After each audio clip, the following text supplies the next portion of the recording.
আর এই সকল আয়োজনের উদ্দেশ্য হলো ওনার আব্বা দুনিয়া থেকে চলে গেছেন।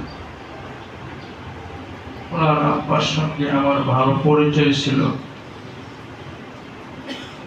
ওনার সাথে আমার সালাম কালাম হতো, ভালো ওরা জিজ্ঞাসাবাদ হতো।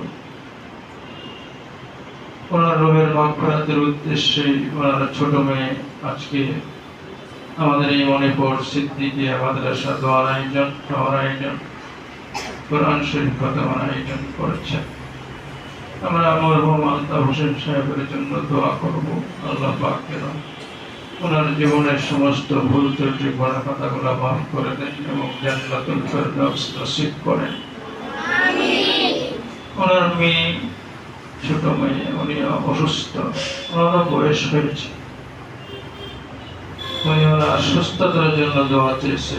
আমরা ওনার ছোট মেয়ের জন্য দোয়া করব, আল্লাহ পাক যেন ওনাকে সুস্থতা দান করেন, সেবা দান করেন, ঈমান ও আমলের সাথে জীবনযাপন করার তৌফিক দান করেন।